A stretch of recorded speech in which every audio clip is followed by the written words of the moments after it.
اگر آپ کے خیال میں گناہوں سے کوئی فرق پڑتا ہے، انسان کی ذاتی اور معاشرتی زندگی بدل جاتی ہے اور نتیجتاً آخرت تباہ ہو سکتی ہے، تو دیکھیں اللہ تعالیٰ نے کتنی محبت سے اپنے محبوب صلی اللہ علیہ وآلہ وسلم کی امت کو گناہوں سے باز رہنے کی ترغیب دی ہے، تاکہ مسلمانوں کے دل آپ صلی اللہ علیہ وآلہ وسلم کی محبت سے لبریز رہیں، تر و تازہ رہیں، شاد و آباد رہیں، ہنستے مسکراتے رہیں، تاکہ مسلمانوں کے دل درود شریف کی لذت سے سیراب ہوں، تاکہ آپ صلی اللہ علیہ وآلہ وسلم کا نور ہر مسلمان کے چہرے کو جگمگاتا رہے۔ اللہ تعالیٰ نے اپنے محبوب صلی اللہ علیہ وآلہ وسلم کی امت کو گناہوں سے روکا ہے اور کچھ کے تو قریب جانے سے بھی روکا ہے۔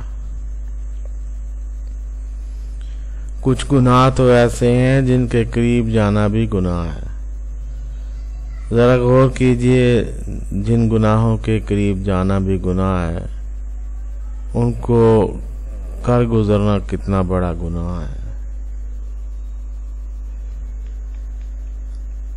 لا تقربوا الصلاة وانتم سکارى حتى تعلموا ما تقولون ولا جنبا الا عابر سبیل حتى تغتسلوا۔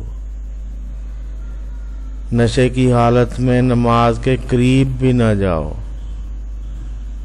یہاں تک کہ جو بول رہے ہو سمجھنے لگو، اور نہ سفر کے علاوہ جنابت کی حالت میں، یہاں تک کہ غسل کر لو۔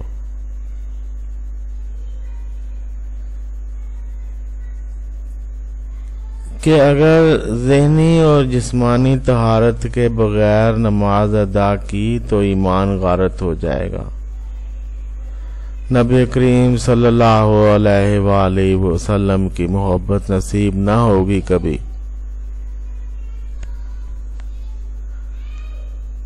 وَلَا تَقْرَبُوا الْفَوَاحِشَ مَا ظَهَرَ مِنْهَا وَمَا بَطَنَ۔ بے حیائی کے پاس بھی نہ جاؤ، چاہے ظاہری ہو یا باطنی، کہ روحانیت کا شوق مر جائے گا اور درود شریف سے لذت اٹھ جائے گی۔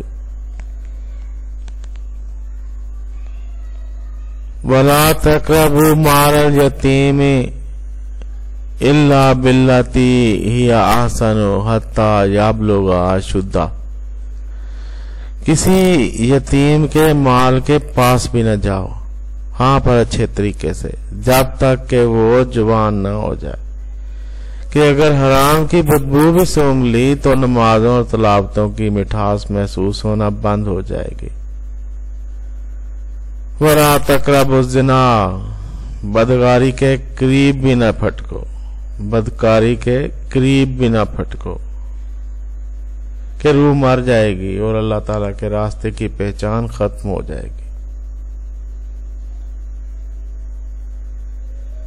اللہ تعالیٰ ہمیں نبی کریم صلی اللہ علیہ وآلہ وسلم کی محبت کے لیے ہر طرح کے گناہوں سے محفوظ و مامون فرمائے، آمین ثم آمین یا ارحم الراحمین۔